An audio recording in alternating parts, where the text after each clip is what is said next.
Hello and welcome to Dialogue. Amid geopolitical and economic uncertainty, this year's gathering of international security policy decision makers at the Munich Security Conference meets under the theme of Beyond Westlessness, renewing transatlantic cooperation, meeting global challenges. But what does it mean? And are Europe and America resetting the Transatlantic Alliance? Can the Biden administration undo the damage of the last 4 years? And what can China do? To talk about those issues and more, I'm joined by Teng Jianqun, Director of the Arms Control Center at the China Institute of International Studies, Fraser Cameron, Senior Advisor at the European Policy Center in Brussels, and later by Professor Klaus Laris of the University of North Carolina. That's our topic. I'm Zhou Yue.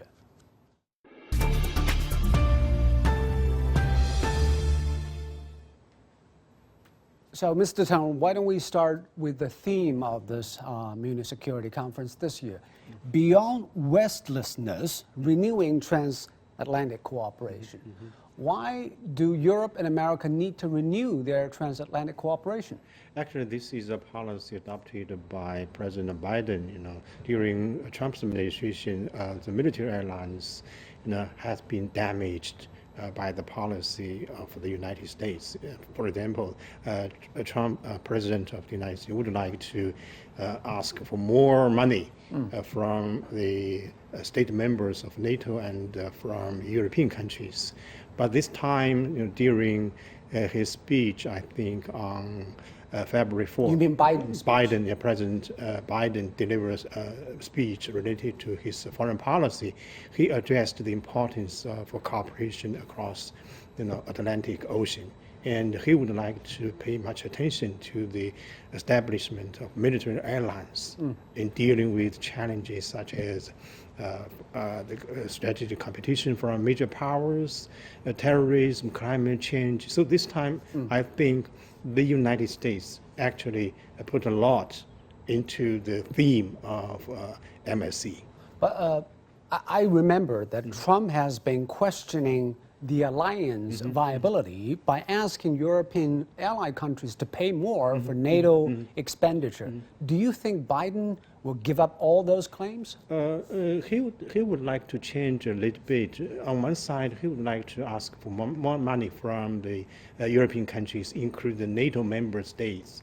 On the other side, he would like to adjust the cooperation among the member state or European countries, because if we look at the history since the ending of World War II, the military alliance has been an important pillar for the United States to be a dominant power everywhere in the world.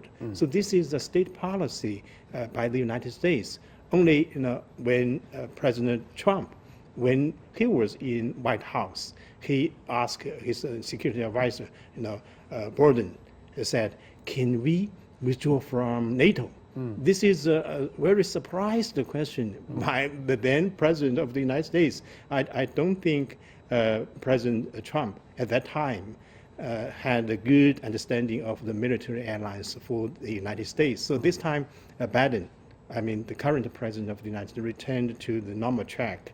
That is to say, to heavily rely on the military alliance to support the U.S. foreign policy and to safeguard the commercial interest in Europe. Just imagine, without the U.S. troops there, I don't think the countries like France, UK, or Germany could play such active toward the United States. So this is actually a policy, a pillar for the United States to enhance the military alliance at this moment. Okay, and Fraser, about whether this is still a pillar for transatlantic cooperation, what is your understanding of what they call westlessness? Well, I think it is an attempt to repair the damage caused by 4 years of Trump.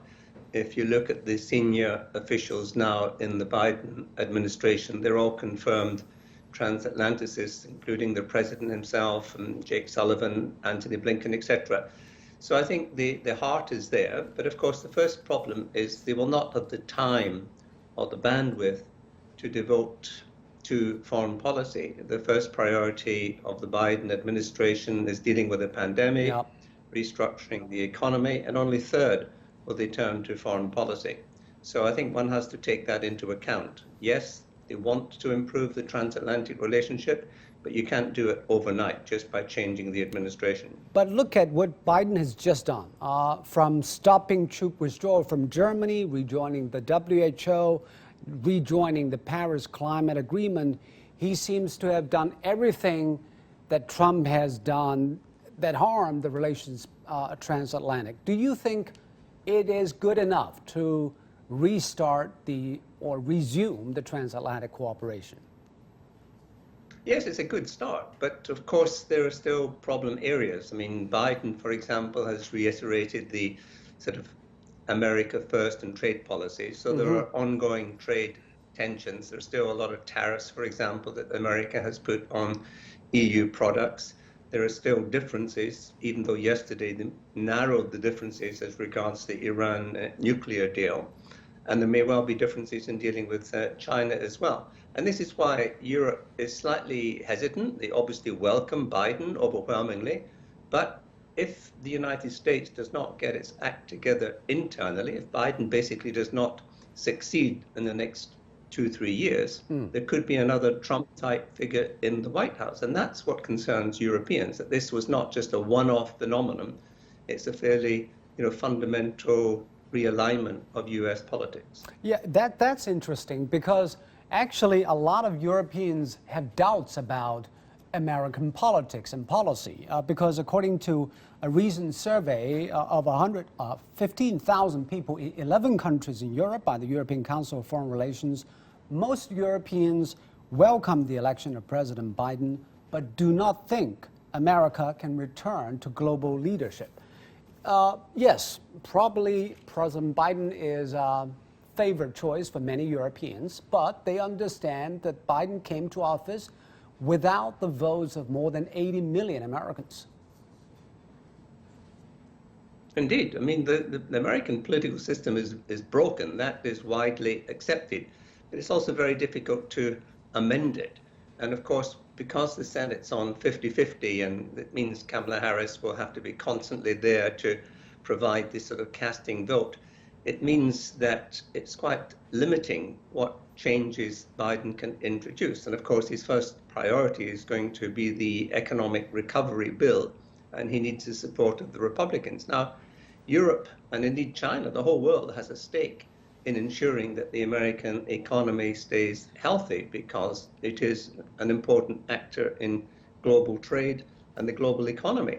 But we have to see if Biden, and indeed the wider political system, can be fixed, because at the moment it's the Republican Party split, for example, and one doesn't know whether they will continue along a Trumpian line or go back to the more mainstream liberal internationalists that they used to have in the Republican Party. So these are really big questions. It doesn't just affect America, it affects the rest of the world. And Mr. Tang, what do you think might be domestic politics that might stumble Biden's foreign policy, for example, its cooperation with Europe? Yeah, this is really a challenge for President Biden. I think he has been in the White House for 1 month already, and he has been very cautious on declaring his foreign policy related to China, related to the Middle East, and related to European countries. Why? Because of different groups of interests in the United States just gave different echoes to his policies. So this time, I think, as a politician, stayed in the Capitol Hill for decades, he should be very cautious. And to my understanding, for most of the Americans who would like to repair the relationship across the Atlantic Ocean. And this time, I'm sure related to security, related to trade, there should be some differences, but I think the European countries at this moment might be relaxed a little bit, because Biden might take a little bit soft policy toward European countries, not as tough as what President Trump did. And we've also collected some opinions and suggestions from social media users on the Transatlantic Cooperation. Let's take a look, some of them.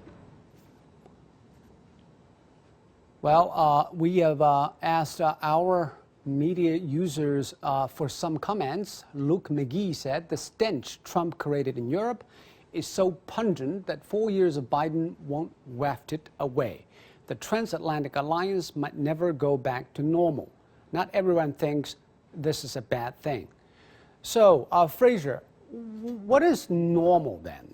Is it a new kind of a Europe-U.S. relationship?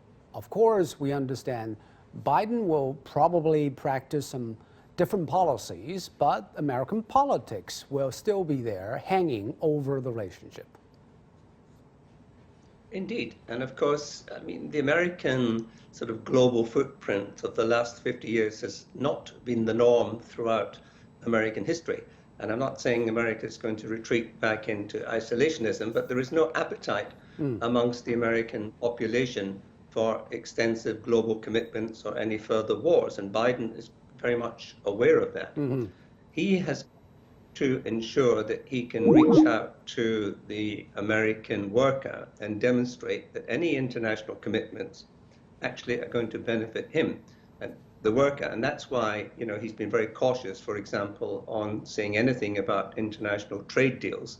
And his America Buy America policy is not that different so far from what we've seen from President Trump. So the domestic constraints on American foreign policy will continue to be there, even though most of the officials in the administration want to reach out and ensure an internationalist approach. Since you mentioned the trade relations, I remember the Trump administration imposed tariffs on European automobiles and threatened to charge additional duties on European car makers. And when Biden came to office, he canceled a key pipeline with Canada. It seems Biden is still doubling down on America First policy in terms of trade and economic relations. Do Europeans expect Biden to do differently in terms of trade? Well, the jury is still out on that. We still have the tariffs on European cars, European steel, aluminium, Scottish whiskey. So there's not been any sort of instant suggestion that America is going to either drop these tariffs or get back around the WTO. We're going to discuss the WTO, and it was good that the US lifted their veto on the new Director General of the WTO, but there are still significant differences on many issues. For example, digital taxation. Europeans think that the big American high-tech companies like Amazon, Facebook, etc., should be taxed if they're operating in Europe. This is resisted so far by Washington. And this is one of many examples or irritants of transatlantic trade relations. And another thing is, of course, Europeans' policy. The president of the European Council, Charles Michel, recently highlighted what the Europeans have been very big fan of, strategic autonomy. He said this is a key component of renewed transatlantic relations. Can you elaborate what exactly is strategic autonomy?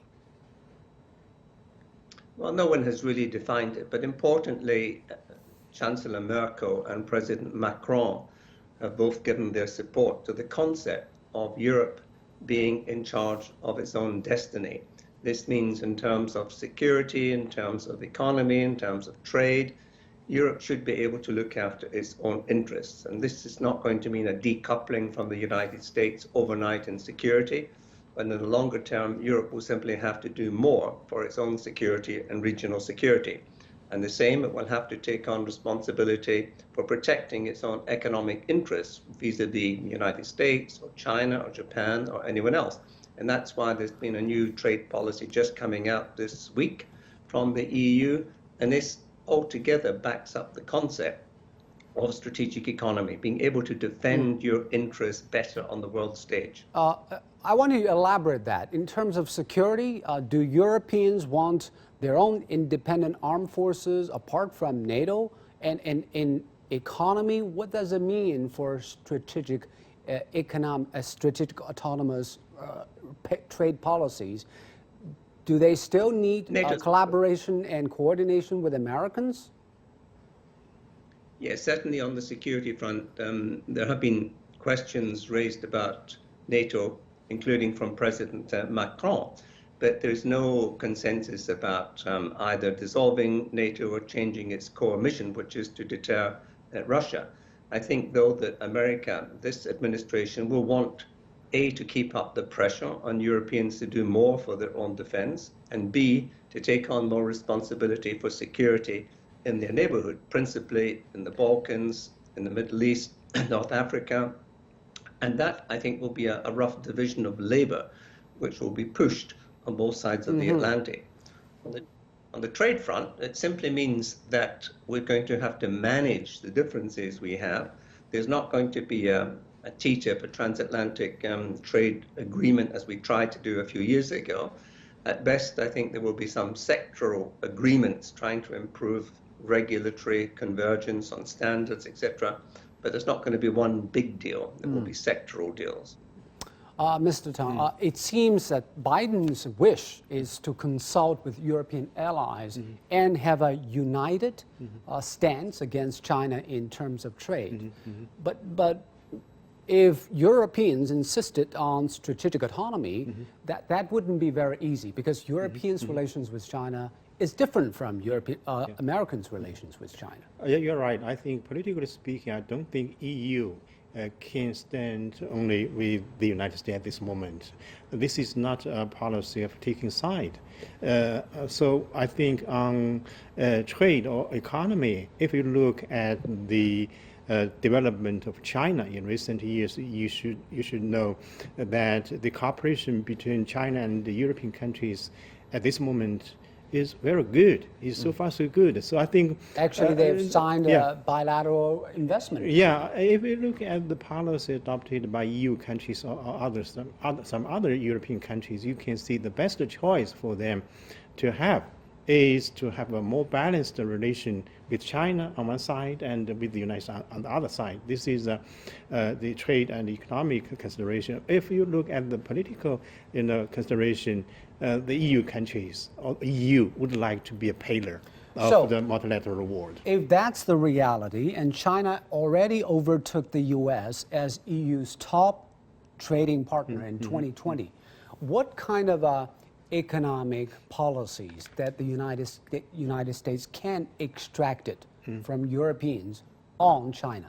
Yes, some European countries in recent years have already changed a little bit their policy toward China. I mean, in trade and economic cooperation. For example, the UK government suspended the use of 5G technology of Huawei.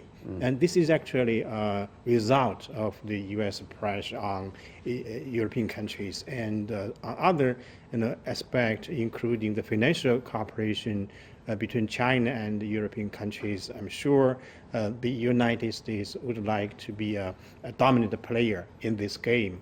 And the United States also put some pressure on European countries to suspend some financial cooperations with China.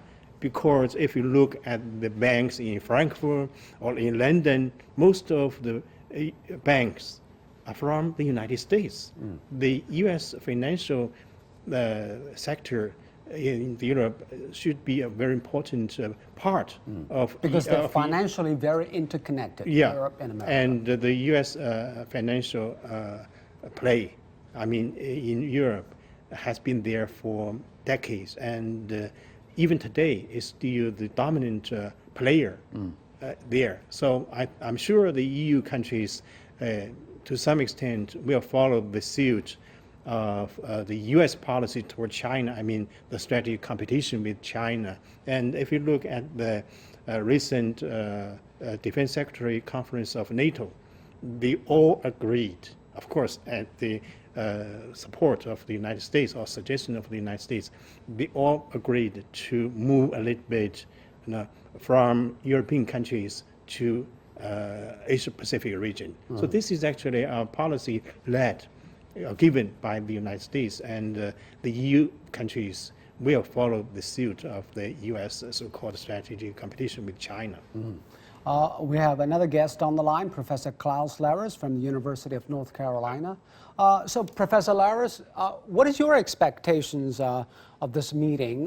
What can Europeans and Americans agree on in terms of security and economy, and what they can't? Well, that's the first G7 meeting which President Biden will attend.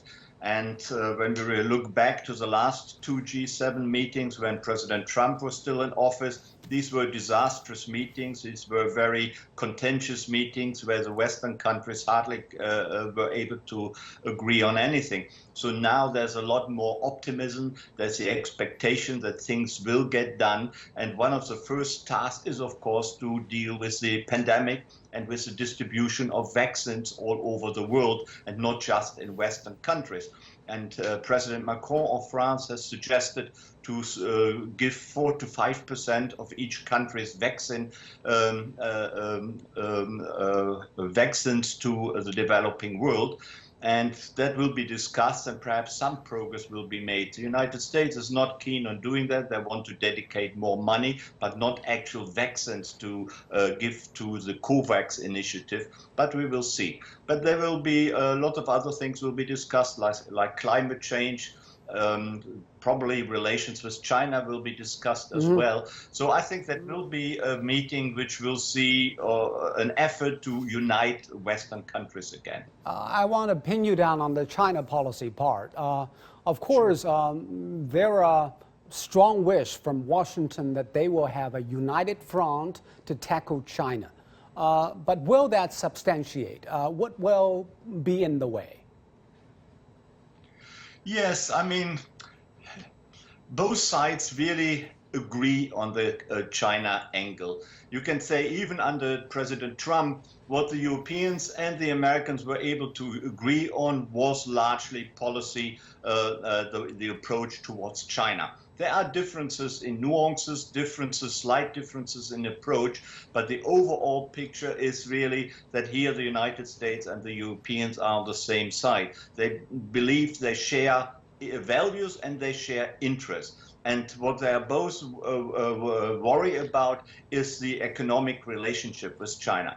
Biden has called that extreme competition, and I think most European countries would agree with that. They don't want to talk about intense rivalry or an adversarial relationship, but they want to, or they realize it is a competitive relationship. And that refers to the economy, like subsidies and market access. That refers to geopolitical competition, like in the South China Sea, and conflicts regarding Taiwan. But it also has something to do with human rights, where the West believes that China is not doing enough, is actually having not a very good record at all, and could improve its performance a lot in, for example, Xinjiang. And here the Europeans and the Americans largely agree. So I think a common approach towards China is possible, and I think the next few years will probably be characterized by a joint transatlantic approach towards China. And as you may remember, in October already, the EU suggested to the United States to embark on a dialogue regarding China, and the US accepted that already under Trump, and I think the Biden administration will continue to do that. Are you saying that Europeans and Americans will join a trilateral meeting with Chinese on some policy coordination? What will that cover? No, not that I'm aware of. I hope, of course, that there will also be direct contacts with China. And as we know, recently President Biden and President Xi Jinping talked on the telephone. And as far as I know, it was not a bad conversation at all. Of course, they had their disagreements, but on the whole, they were able to talk and enter into a dialogue. And hopefully that will continue. No, what the Europeans and the Americans have in mind is to occasionally get together or use the telephone and talk about a joint approach towards China, how the Europeans and the Americans, the Transatlantic Alliance, how they can jointly develop an approach towards China so that they are not divided amongst themselves when talking to China, when agreeing on a policy standpoint. This is a normal procedure that has always happened in the past, but of course during the Trump administration that was a problem because Trump didn't really want to enter into dialogues with anyone, be it rivals and competitors or be it allies and partners. But you have to understand that Trump is not just a person. He represents some ideas in America. And many people say that America is losing its leadership, not only because of Trump, but what he stands for.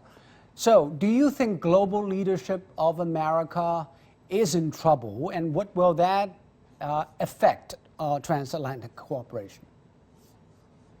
Well, it depends what you mean by global leadership. Regarding the Western Alliance, I do not think that American leadership is disputed, particularly not under a multilateral list and a multilateral policy by the Biden administration. Regarding global leadership, regarding all the rest of the world, of course, there are rising powers like China and India and many others. And so relatively seen, American leadership cannot be as strong as it used to be 50 or 40 years ago because there is more competition in the marketplace, so to speak.